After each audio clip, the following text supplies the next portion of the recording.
갑자기 제일 어려운 질문을 던져주셔가지고 화들짝 놀랐는데요. 유럽 연합 초기에 이제 만들어질 때 뭐 장 모네를 중심으로 해서 유로피안 커미션을 이룬 그룹들이 굉장히 엘리트들이었지만 본인들은 이제 각 국가의 이익을 넘어서 유럽의 이익을 대변한다. 우리는 수프라내셔널한 유럽을 추구한다라는 사명감이 있었다고 저도 뭐 배워서 알고 있는데요. 한반도적 가치라고 하면은 적어도 남북한이 지금 정당성의 토대로 하고 있는 정치적, 경제적, 사회적 가치들 그 이상의 어떤 높은 가치를 추구해야 되겠죠. 뭐 그랬을 때 그게 뭐 글로벌 저스티스가 될 수도 있고 뭐 유엔 헌장 이상의 어떤 평화를 추구할 수도 있고 어쨌건 단지 냉전을 뭐 비껴가는 게 아니라 냉전을 넘어서는 어떤 정당성의 가치들을 추구할 필요가 있는 것이고 또 한반도 이익이라고 했을 때는 그게 이제 남한의 국익과 북한의 국익보다는 큰 하나의 더 큰 한반도 이익이라는 게 될 수 있겠지만 그게 그렇게 갔을 때 이제 지정학적인 조건상 이제 중국의 이익이 아닌 한반도 이익 혹은 미국의 이익이 아닌 한반도 이익 이렇게 될 가능성이 좀 있겠죠. 지정학적 조건에서는 그것이 얼마나 이제 주변 국가에게 설득력이 있고 또 그게 얼마나 이제 중국의 이익이나 단지 중국의 이익이나 단지 미국의 이익이 아닌 그 이상의 보편적인 함의나 울림이 있을지는 사실 좀 고민이 필요해 보입니다. 사실 몽골 같은 경우에는 이제 러시아의 이익이나 중국의 이익이 아닌 몽골의 이익을 취하겠다라고 하면서 외교 노선을 펴고 있는데 그런 외교 전략의 관점에서 필요한 가치이지만 그게 단지 이제 중국이나 미국에 갇혀 있는 것이 아닌 좀 더 보편적인 함의가 있으려면은 더 말만 던져놓는 게 아니라 굉장히 실질적인 기여나 이 프로그램이 있어야 되는 게 아닌가 생각이 듭니다. 이영 교수님. 사실 김학재 선생님 말씀하신 이상으로 제가 뭔가를 얘기할 수 있을까 그거는 이제 잘 모르겠고요. 저는 당면의 어떤 적어도 이제 한반도 사회에서의 어떤 가치나 이익을 생각을 한다면 이 한반도가 처해 있는 이 존재 조건의 한계를 벗어나는 것이 이제 가장 중요한 가치가 될 거라고 생각하는데 그런 의미에서 이제 분단을 넘어서는 가치라고 한다면 그것은 이제 뭐 반대말로는 탈분단이겠지만 지향점으로서는 평화가 아닐까 이런 생각이 들고요. 그럴 때 이 평화가 사실 이제 국제관계나 이런 것들 생각해 볼 때 한반도의 어떤 예를 들자면 자족적 차원에서의 어떤 가치 선언이라든가 이런 것들을 이제 넘어서는 어떤 상상력 이런 것들이 저는 필요하다고 생각이 드는데 그럴 때 한반도의 평화가 어떻게 국제사회에 있어서의 그런 경제적 이기주의에 근거한 이런 국가 간에 있어서의 갈등 혹은 지역 단위, 유럽 공동체라든가 뭐 이런 단위들을 넘어서는 어떤 가치로 나아갈 수 있을 것인가 이제 이런 것들이 고민이 돼야지 한반도에서의 어떤 평화라고 하는 것이 세계적인 어떤 평화와 이렇게 맞닿을 수 있는 가능성 이제 이런 구체적인 내용들이 채워질 거라고 생각이 들거든요.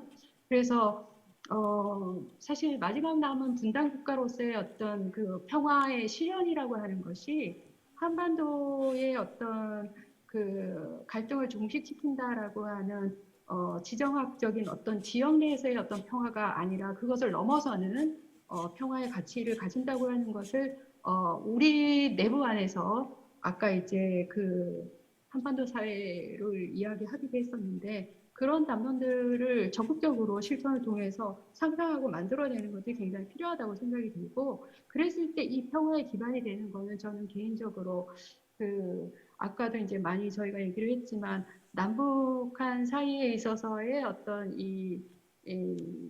서로 다른 체제에 있어서의 이질성에도 불구하고 만약에 그 슈퍼라 정도의 어떤 이름을 붙일 수 있는 그런 가치 이런 것들 생각을 한다면은 토대가 되는 것은 적어도 이제 인권에 대한 이해를 넓혀 나가는 것. 그러니까 한반도에 살고 있는 구성원들의 어떤 최소한의 인권의 토대를 둔 이런 평화를 추구한다고 하는 것이 어떤 세계적인 의미를 갖고 있는가 이런 어떤 담론일 수도 있고요. 이런 것들이 제시돼야 되지 않을까. 그래야지만 이제 냉전 이후에 현재 이제 신자유주의적인 어떤 사실 이상과 그다음에 세계적 차원에 있어서 이 갈등을 넘어설 수 있는 어떤 대안이 될 수 있을 거다. 저는 이렇게 말씀드리고 싶습니다. 예, 먼저 유럽 이야기를 하면은 유럽 통합이 이루어질 수 있는 가장 주요한 요인은 유럽이 19세기 후반부터 시작해서 크게 몇 차례 전쟁들이 있었죠. 1, 2차 세계대전 이전에 19세기 후반에도 몇 개 중요한 전쟁들이 있습니다. 그래서 그 결과 유럽인들이 가지고 있는 현실에서 얻은 경험이죠. 전쟁의 비참함을 경험하고 난 후에 다시는 전쟁이 있어서는 안 되겠다. 근데 역사를 보니까 1970년, 1914년, 1939년 다 프랑스하고 독일이 전쟁을 시작한 것들이거든요.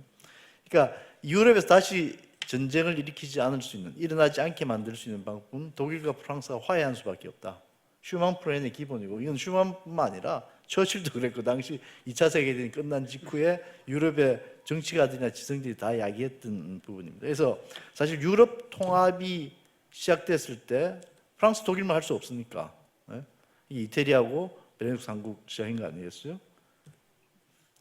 그리고 이때 출발해서 지금까지 오는 과정에 특히 EU가 탄생한 과정을 쭉 보면 주요한 계기들이 몇 가지가 있는데 그 계기들을 잘 보면 전부 다 독일이 한 단계씩 경제적으로 테이크오프 하든가 정치적으로 통일되든가 이런 것들에 대한 불안들이 사실 유럽 통합을 심화시키고 확대시키는 주요한 계기가 됐다는 것은 누구도 부인할 수 없을 겁니다. 그런데 여기서 어떤 가치라든가 이런 걸 찾는다면은 사실은 이 유럽 통합의 과정들 이면에 작용했던 중요한 가치가 전쟁을 통해서 민족주의는 하등에 도움이 되지 않고 나쁜 것이다라는 데 대한 유럽인들의 공감대 형성됐다는 거예요. 그건 정치인뿐만 아니라 모든 국민들이, 각국의 국민들이.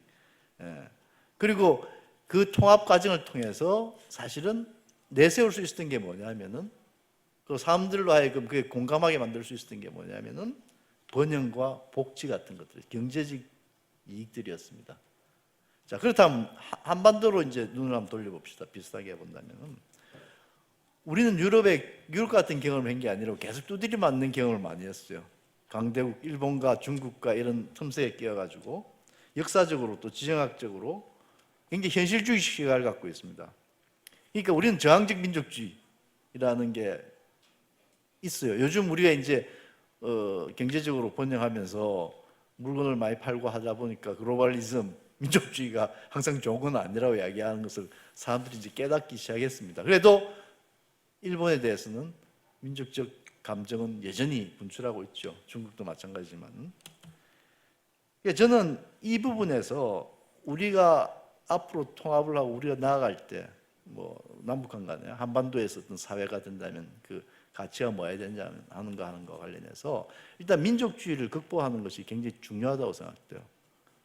그게 세계가 아니라도 이 지역이라도 지역에서의 다자적이고 공동체적인 어떤 가치 이것의 필요성을 인식하는 게 굉장히 중요한데 또 다른 하나는 이익이라는 측면에서 경제 부흥 발전 사람들이 잘 살 수 있고 이런 것들은 누구나 가질 수 있는 부분입니다. 그런데 문제는 이 민족주의의 문제가 상당히 좀 쉽지 않은데 남한은 그런 나름대로 그 경제적 발전을 통해서 그런 것들이 조금씩 희석되고 있는데 그런 것들이 필요함에도 불구하고 우리에도 조금 힘든데 북한은 거의 불가능에 가깝죠. 민족주의 빼버리면은 남는 게 아무것도 없으니까. 그러니까 그런 맥락에서 우리가 추구할 수 있는 이 가치, 규범이라든가 이런 것들이 사실은 별로 전 찾아보기 힘들다고 봐요. 그러니까 그렇다면 맨날 경제적인 부분, 잘 사는 부분, 이 부분 이야기해야 될 건데 이 웨버가 했던 이야기 중에 하나가 있죠. 인간의 행위는 물질적 이익이 좌우한다. 근데 그 물질적 이익이라는 것은 이념에 의해서 결정된다고 이야기합니다. 그러니까 이게 굉장히 문화적 요소, 가치가 중요한데 그게 지금 우리 사회가 갖고 있는 또 한반도가 갖고 있는 딜레마라고 저는 생각됩니다. 예. 인권, 민족주의 뭐 이렇게 나름 흥미로운 개념이 나왔는데 그건 아마 마지막에 다시 한번 얘기할 것 같고요. 세 번째 그 인터코리아의 공간성과 공간적 층위에 관한 질문인데, 그러니까 이것도 이제 포스트 모던 내지는 포스트 구조주의 입장을 견지한다면 공간이라는 게 그냥 단순히 수동적인 용기가 그러니까 그릇이 아니라 사실은 공간적 실천을 통해서 그 자체가 권력 관계를 산출하는 효과를 가진다고 얘기를 하고 있고, 그 예를 들어서 오늘 토론자 세 분을 저는 각기 다른 공간에서 만났는데, 예, 그 공간 균형성이 굉장히 중요하고 거기에 따라 관계 맺음의 형태도 좀 다르게 나타날 수밖에 없다고 생각을 해요. 근데 만약 이 인터코리아라는, 그러니까 제가 뭐 그냥 대충 써놨습니다만 굉장히 제한된 장소들, 뭐 비무장지대나 제2SA나 개성공업지구나 국내외 탈북민과 이 남한 사람들이 같이 사는 뭐 뉴몰든이나 인천 남동구 등등이 있고, 예를 들어서 이 사이버 공간 같은 어떻게 보면 지리적으로 환원되지 않는 공간도 있을 수 있고, 그 우리의 숙제입니다만 그러니까 마음의 공간이라고 할 수 있는 것도 저는 있다고 생각을 해요. 근데 개인적으로는 그 공간별로 사실은 사회통합의 기획이 굉장히 달라질 수도 있다는 생각을 좀 갖고 있는데, 그 인터코리아의 공간성에 대한 좀 코멘트를 이번엔 이현 교수부터 시작을 하겠습니다. 네.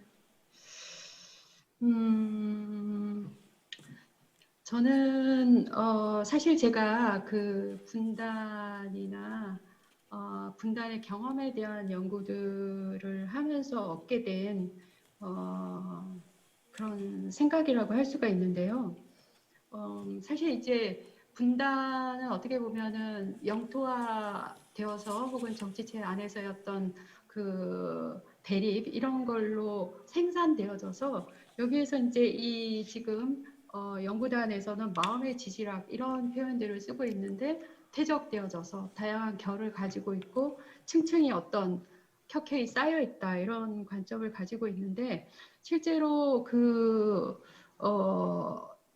축적되고 그래서 어떤 이 결정화된 이런 것들이 갈등을 만들어내고 있고 우리는 그런 어떤 그 분단의 스테레오타입에서 개인이나 집단이 벗어나는 게 굉장히 힘든데 그런데 이제 예를 들자면 이 인터코리아를 사이 공간 그러니까 한반도의 어떤 사이 공간이라든가 아니면은 뭐 상호적인 공간 이렇게 이제 생각을 해본다면 이게 예를 들어서 이 제한된 장소라고 얘기했던 그러니까 이 한반도를 벗어나 있는 다른 제한의 공간들을 일단 생각을 해보면요.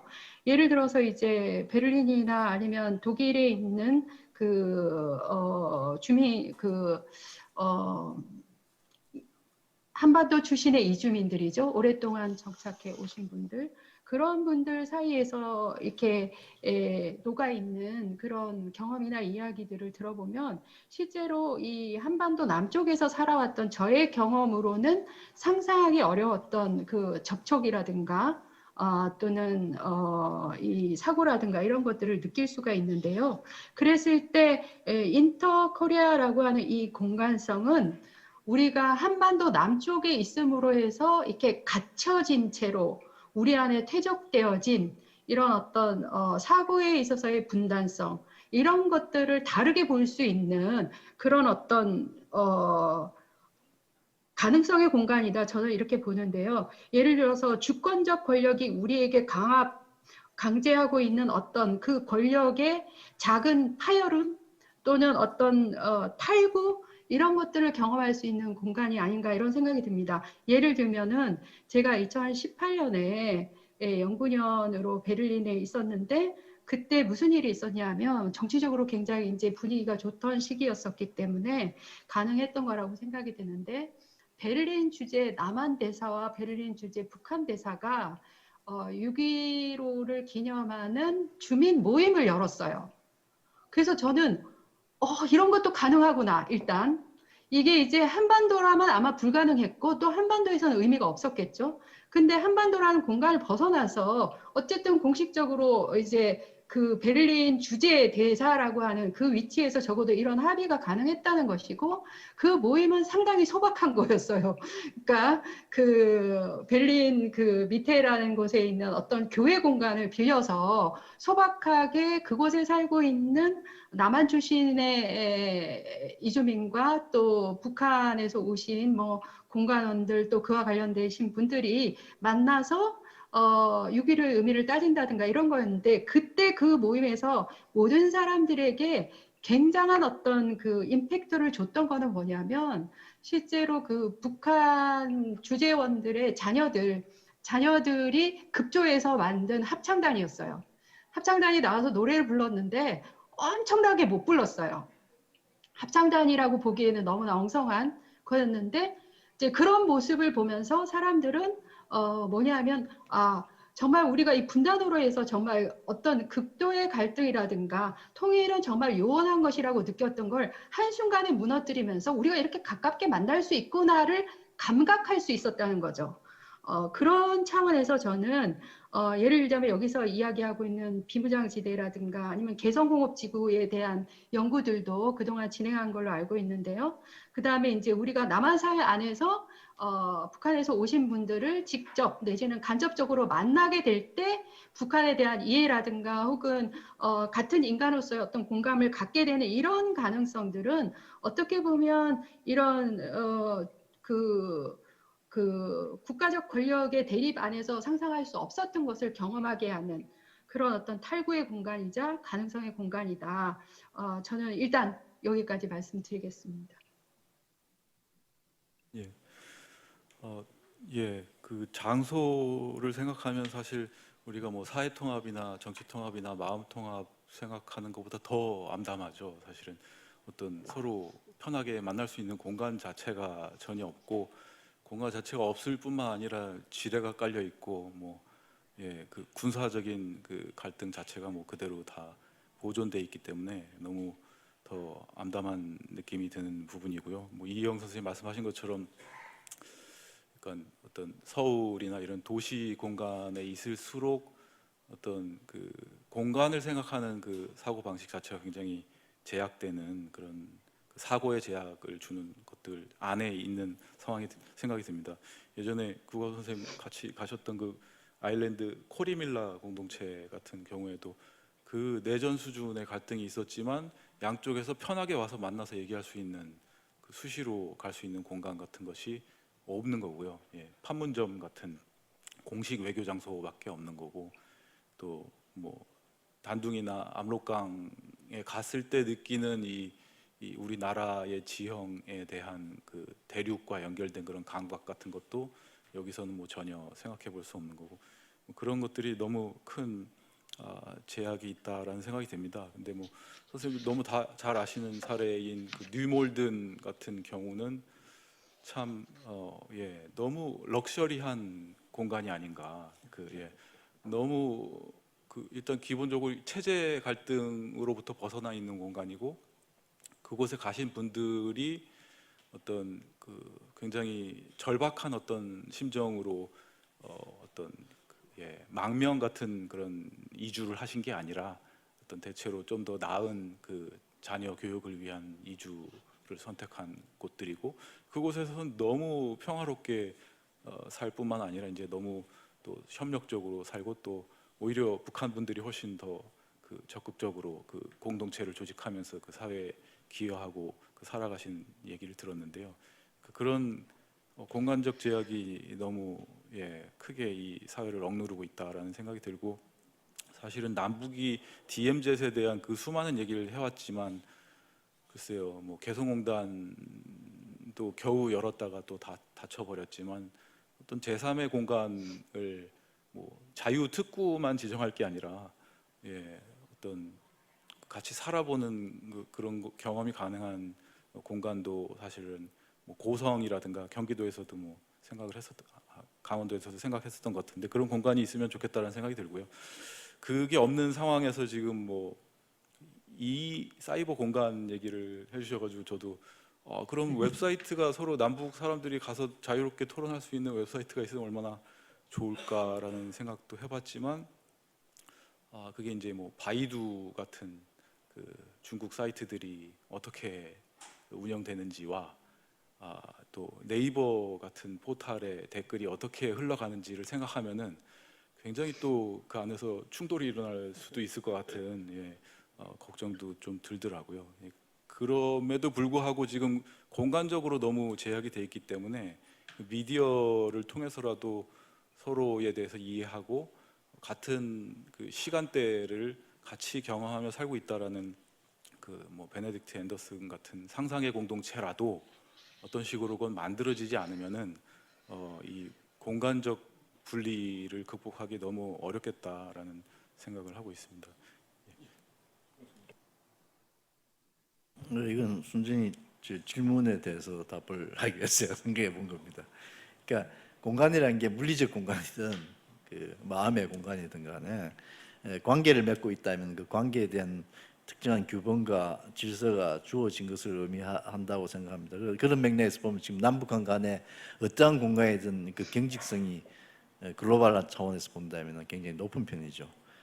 근데 이제 그걸 해소하고 또는 극복하기 위한 방법으로서 제한된 장소에서의 어떤 이 사람들의 만남은 어떻게 될 건가, 또는 이 사이버상에서의 이 공간에서는 어떤 일들이 벌어질 건가에 대해서 아이디어를 이제 한번 제시해봤는데, 저는 제한된 장소의 문제는 아까 하우마스 이야기를 잠깐 하다 말았습니다만, 그 우리가 이때까지 살아왔던 과거에 공유했던 그런 것들 재발견할 수 있다는 점에서 난 의미가 있다고 봅니다. 그런데 문제는 그게 제한된 장소에서는 일정한 공간에서는 가능할지 모르겠는데, 그것이 확대됐을 때 결국은 체계란 정치와 경제가 지배하고 있는 이것에 의해서 좌절될 가능성은 충분히 저는 그런 것 때문에 뭐 이게 얼마나 의미가 있을지는, 물론 멀리 내다보고 한 발짝씩 걸어간다면은 의미는 충분히 있을 겁니다만은 당장의 어떤 결과는 내기 힘들 것이고, 그런 맥락에서 사이버상도 마찬가지일 거라고 생각합니다. 저는 그럼에도 불구하고 결국 마음의 공간이든 물리적 공간이든 얼마나 다양한 공간을 만들어낼 수 있을까, 또 그런 것을 우리가 마련할 수 있을까, 이게 굉장히 중요하고, 그러면 이를 위해서 어떤 노력이 필요하겠죠? 뭐가 필요한 거죠? 그게 답은 아마 이 SSK 팀에서 구하겠죠. 결론에 나오겠죠. 이상입니다. 예, 시간 관계상 다음 질문으로 넘어가겠는데, 그러니까 세 분 다 저는 그 사회통합의 현장을 갖고 있다라고 저는 생각을 좀 하는 편입니다. 그러니까 세 분 다 각기 다른 현장을 저는 갖고 있다고 보는데, 그 본인들이 경험하신 사회통합의 현장들에 대한 평가를 좀 부탁드리고요. 뭐 개인적으로는 결국은 사회통합을 좀 적극적으로 평가한다면, 그러니까 잊혀진 사람들을 복원하는 작업이라고 생각을 하고 있고, 아까 이현 교수 말씀하신 주권적 권력, 그러니까 아감벤이 얘기하는 주권적 권력의 피해자들을 다시금 무대에 올리는 작업이라고 생각을 하고 있는데, 각자의 현장에 대한 평가 좀 부탁을 드리겠습니다. 네, 김 교수님부터. 한반도 사회라는 걸 전제로 해서 사회 통합의 행위자는 현실적으로 어떤 분야든 엘리트에 상당히 국한되어 있다는 느낌이 듭니다. 그러니까 왜냐하면 일반 국민들, 북한의 인민들 사이에, 남한의 국민들과 북한의 인민들 사이의 만남이라는 것이 아주 예외적인 상황이기 때문에 엘리트들의 역할이 중요하다고 생각합니다. 근데 저는 이게 그 남북한 간의 사회 통합을 이야기하면서 저는 이 통일 교육이라는 것을 항상 염두에 두고 있기 때문에 저는 좀 엉뚱하게 우리 사회의 사회 통합이 더 중요한 게 아닌가라는 생각을 해요.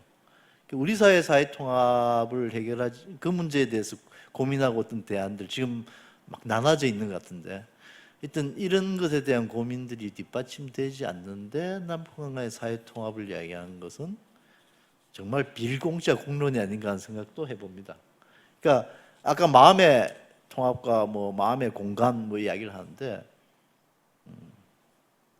그 어떻게 우리가 바라보는 북한은 어떤 북한이죠? 우리 그것 갖고 지금 갈등에 상당히 중요한 축이 형성되고 있기 때문에 그래서 그 부분에 대해서 저는 이 생각이 미친다면은 결국 중요한 것은 현재 남북한간의 사회 통합을 엘리트들이 외치고 또 행하고 있고 하지만은 앞장선 사람들이 그러나 실제로 제가 방금 말씀드린 것 같이 우리 내부의 문제에 선결을 하면 저는 남북 통합의 문제는 물론 좀 다른 차원의 이야기긴 하지만은 매우 스무스하게 해결되지 않을까 하는 그런 낙관론을 가집니다. 그런 맥락에서 보면은 시민들의 이니셔티브가 굉장히 중요하다라는 생각입니다.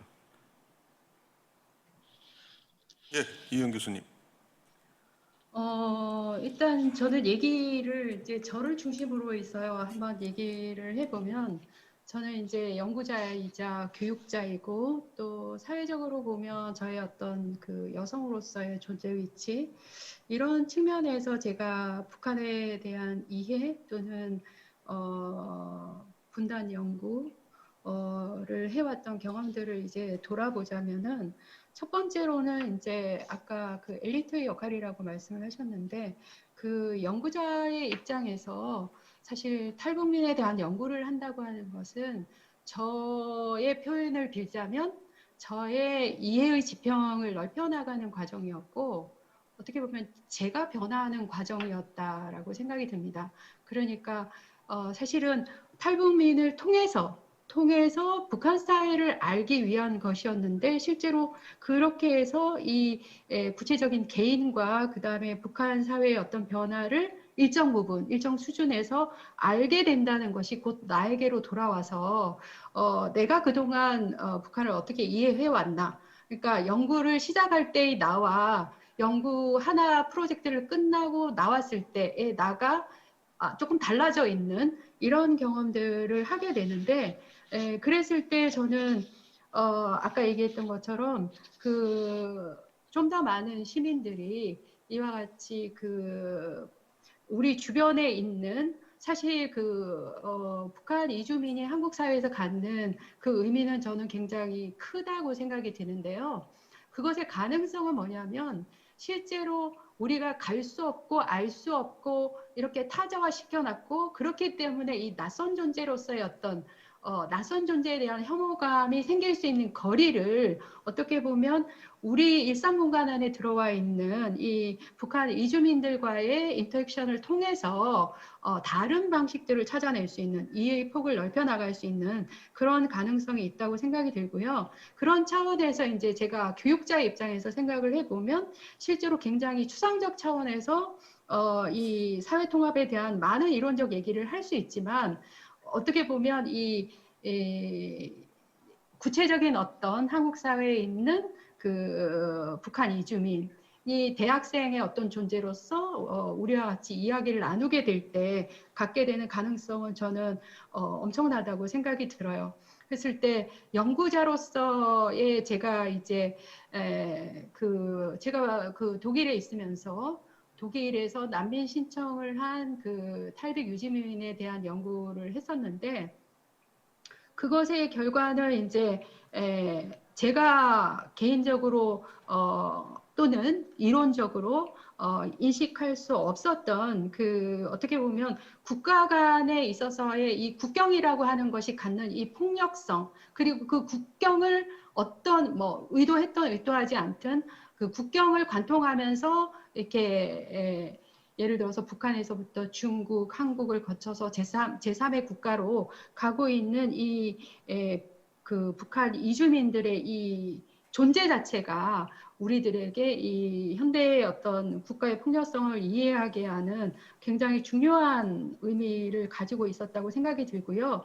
이런 어떤 접촉지대가 계속, 그러니까 연구의 접촉지대, 또 예를 들자면 만남의 접촉지대가 이렇게 생겨남으로 해서 어떻게 보면은 다양한 차원에 있어서의 사회 통합의 경험들이 저는 축적되고 있다라고 생각이 됩니다. 한 가지 더 말씀드리면 이제 여성이라는 이제 존재에서 제가 의미 있었다고 생각이 되는 거는 한 10년 정도 조금 넘게 북한 여성들의 경험, 그러니까 물론 이제 탈북 이주민을 통해서 이해하게 된 이제 북한 여성들의 경험을 보면 어쨌든 이 시장화의 경험이라고 하는 것이 예를 들어서 기든스나 아니면 울리히백, 백게른스하임이 얘기해왔던 이 개인화를 어떤 식으로든 개인화와 개인주의화를 동시에 이렇게 뭐라 그럴까 추동해내는 어떤 계기가 됐고 예를 들어서 그런 것이 서구에서 70년대를 경험하면서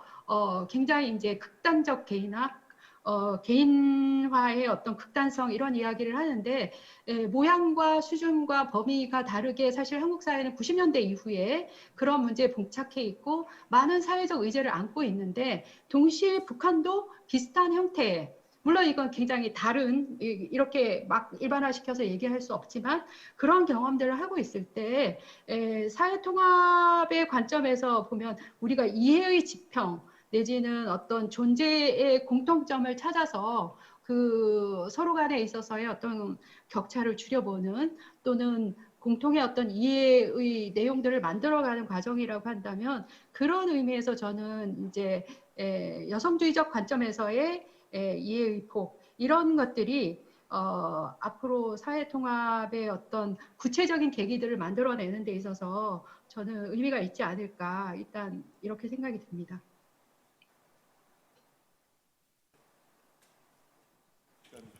예, 알겠습니다. 선생님들께서 굉장히 오랫동안 그 다양한 현장에서 직접 연구를 수행하신 거에 비하면은 저는 굉장히 그 질적 연구나 어떤 그 현장 연구의 경력이 너무 일천한 상황인데요. 그나마 이제 독일에서는 상대적으로 평화롭게 뭐 북한 대사관이 있고 뭐 무슨 행사를 하면 북한 대표들이 오기도 하고 뭐 그래서 그래서 너는 남쪽에서 왔냐 북쪽에서 왔냐 물어보는 독일 사람들과 그 상대적으로 저를 좀 거리를 두고 이렇게 편하게 생각하던 입장에 있었다면은 제가 다시 그 통일평화연구원이라는 연구기관으로 오게 되면서 하루하루 느끼는 그 입장의 차이나 관점의 차이라는 것이 굉장히 크더라고요. 예, 그게 지식이나 그 관점에서의 차이뿐만 아니라 이해관계에서의 차이가 그 분과 학문 간에 있을 뿐만 아니라 그 특히 미국과 중국, 북한과 일본의 그 이해관계가 느껴지는 그 지식과 네트워크라는 것이 굉장히 심하구나라는 것을 느끼고 있는데 그런 관점에서 제가 최대한 그 하려고 하는 것은 냉전으로 인해서 분단이 되었다면은 앞으로는 한반도에서 그런 식의 대리전은 다시는 일어나진 말아야 되는 거 아닌가라고 했을 때는 그 다른 국가의 이익을 반영하는 행위나 태도뿐만이 아니라 그런 사고방식도 있다라고 느끼는데 그런 것이 굉장히 이 한국 사회나 이 남북 간의 화해를 지향하는 관점이나 이해관계가 생각보다 굉장히 작더라라는 느낌을 지식사회에서 받고 있습니다. 그런 그 갈등을 예민하게 보면서도 또 그 일상에서 마주치는 어떤 세대와 그 사람들 간의 관계에서 얼마나 더 섬세하게 그 공감을 하면서 소통할 수 있을까라는 걸 좀 고민을 하고 있는데요. 주로 그 지식과 그 전공과 이해관계가 연결돼 있는 것을 예민하게 좀 구별해서 보고 싶어하는 것이고요. 저희 연구원에서 최근에 그 통일의식 조사를 발표하면서 세대 간 정치 지향의 차이가 딱 두 차원으로 4개로 갈라져 있는 게 뚜렷하게 나왔는데요. 40대가 제일 진보적이고요.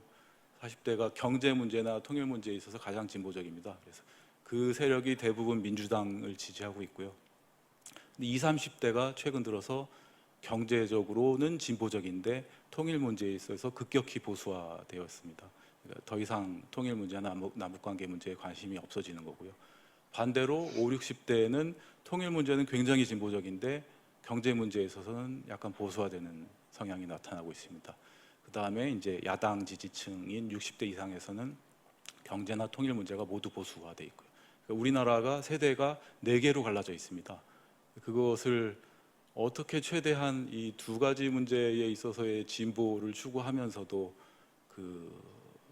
이게 찢어지지 않도록 할 수 있을까? 뭐 이런 고민들과 관련된 지식을 만들어내려고 노력은 하고 있습니다. 예.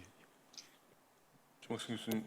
간단하게 시간이 없으니까 몇 가지 표시적인 표현을 통해서 제 의견을 말씀드리겠습니다. 제가 탈북민에 대한 문제에 대해서 언급을 안 했기 때문에 제가 몇 년 오래돼서 한 10년 됐나 어디 탈북민과 관련한 시민단체에서 일하는 활동가들하고 이야기해 본 적이 있는데 갑자기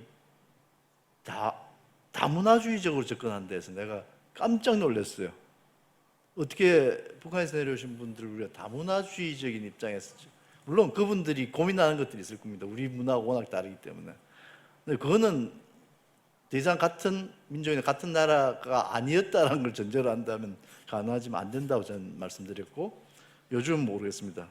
그다음에 독일의 경우 통합 이후에 서독은 갑작스럽게 준비가 안 된 통일이었다 보니까 서독은 당연히 정치, 경제, 사회 체제에서는 이중 정책, 그러니까 동화가 될 거라고 믿었는데 안 되고 계속 사회 문화적인 갈등이 있었고, 그래서 그쪽에서 이야기하는 간단하게 정체성, 동독의 정체성에 대한 인정을 통해서 상당히 많은 부분의 갈등을 해결했다라는 이야기를 들었습니다.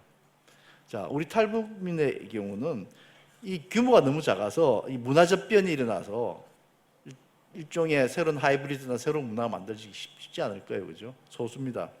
근데 우리가 그렇다면 이분들이 우리 사회 동화라면 지금 또 굉장히 문제가 많은 발언으로 이야기하고 있습니다. 저도 그 문제가 많을 거라고 봅니다.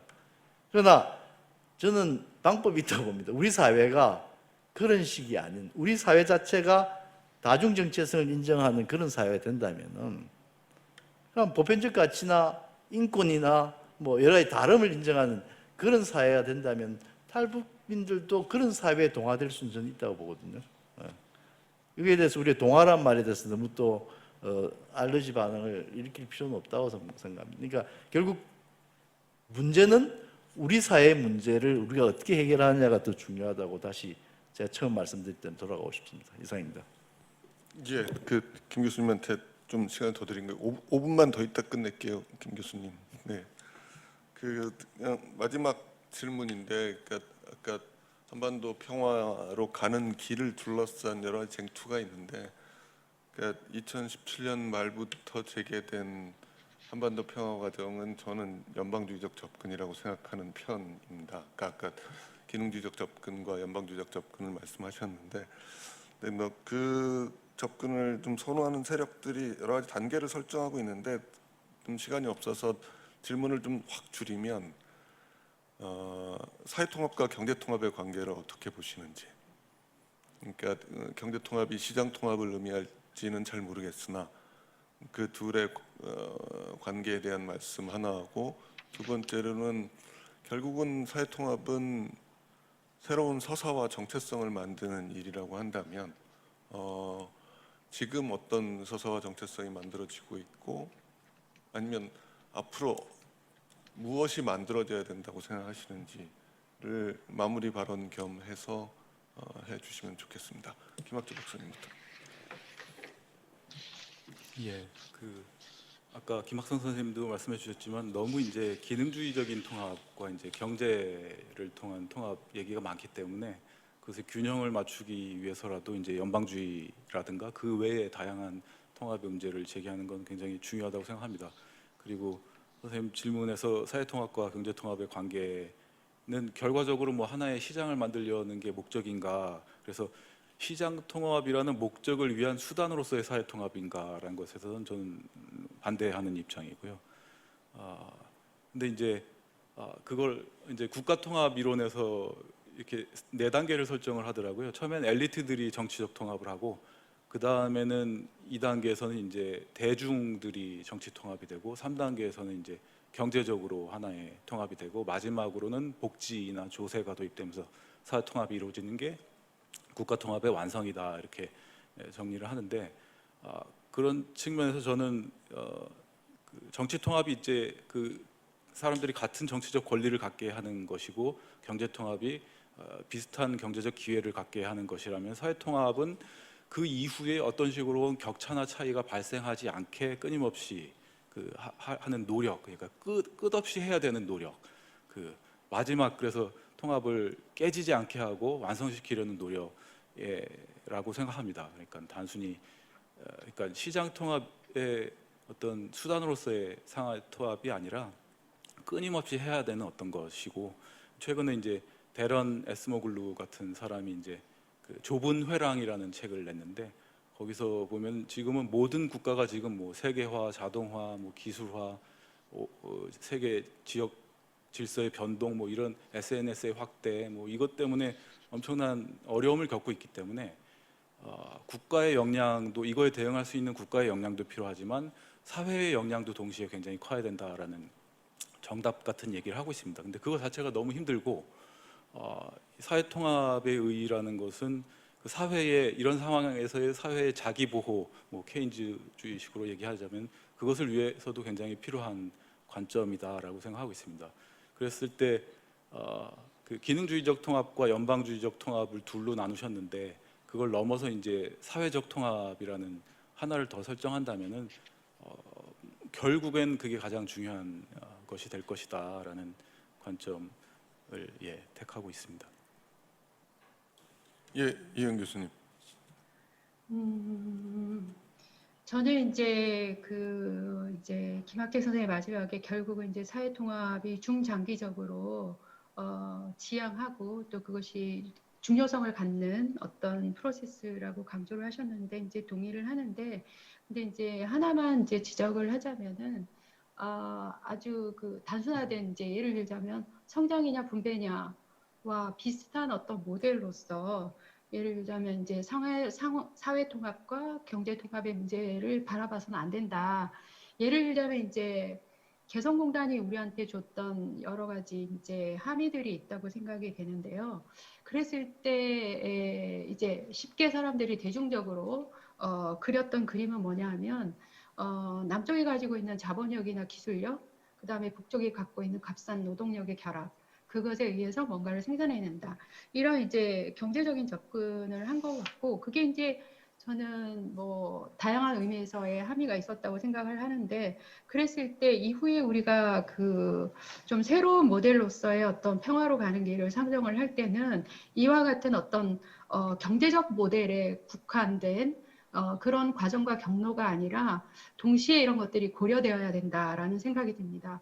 왜냐하면은 사실 그런 모델 안에서는 한반도의 남쪽은 어떻게 보면 신자유주의에 있어서의 앞서 있고, 또 자본력을 월등하게 가진 그런 의미에 있어서의 자본가라는 이미지를 가지고 있는 반면, 반대편에 이제 북한 같은 경우에는 기술력이 낮은 숙련이 떨어지는 그런 어떤 노동자라는 이미지로 이렇게 접근하게 될 때, 사실은 그 안에는 사회 통합으로 가는 데 있어서 굉장히 어떤 갈등을 빚어낼 수 있는 그런 어떤 위계를 담고 있는 거라고 저는 생각이 들거든요.